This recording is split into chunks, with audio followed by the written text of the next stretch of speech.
आज मी स्वर्गवासी रिटर्न आहे असं का म्हणतोय वाटत असेल ना?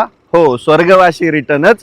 कारण की मी रायगडावरती जाऊन आलोय. शिवराज्याभिषेकाचा सोहळा याची देही याची डोळा अनुभवलाय.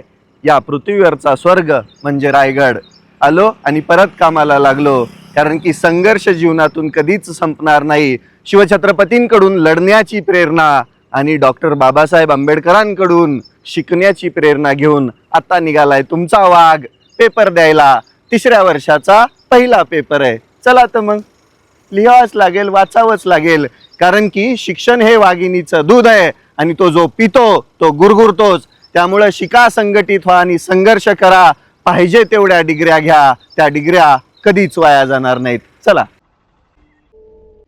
प्रत्येक जण आयुष्यभर विद्यार्थी असतो असं भारतरत्न विश्वरत्न डॉक्टर बाबासाहेब आंबेडकरांनी म्हटलंय. 32 डिग्र्या आणि 9 भाषेचं ज्ञान असणारे डॉक्टर बाबासाहेब आंबेडकर शिकण्याची प्रेरणा देतात, संघर्ष करण्याची प्रेरणा देतात.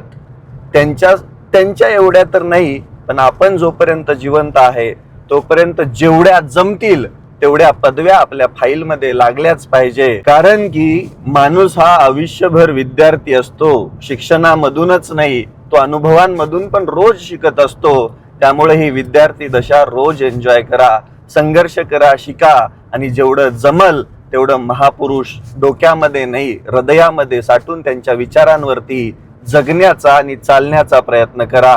मी तर करतच आहे. तुम्हालाही तो संघर्ष करायचा आहे आणि आयुष्यामध्ये ते दैदिप्यमान यश मिळवायचे ज्याच्यासाठी तुम्ही संघर्ष करणार आहात. पेपर लय भारी होता. बऱ्याच वर्षानंतर पॅड पेन आणि परीक्षेचा गोंधळ बघून भारी वाटतंय. शिक्षण महत्वाचंच आहे, घेत राहायचं, शिकत राहायचं. चला आता ऑफिसला. पेपर एकदम भारी होता, पण हात दुखायला लागलाय. जास्त लिहिण्याची सवय नाहीये ना. आता तुमच्या विद्यार्थी दशेमध्ये तुम्ही जर शिक्षणाला नाकारत असाल तर थोडासा विचार करा. कारण की आयुष्यामध्ये शिक्षणाशिवाय काहीच नाहीये. तुम्ही जेवढे जास्त शिक्षित असाल तेवढे जास्त तुम्ही पॉवरफुल असता. कारण की ते नॉलेज, ते शिक्षणच तुम्हाला एक स्वाभिमानाने जगण्याची उमेद देतं.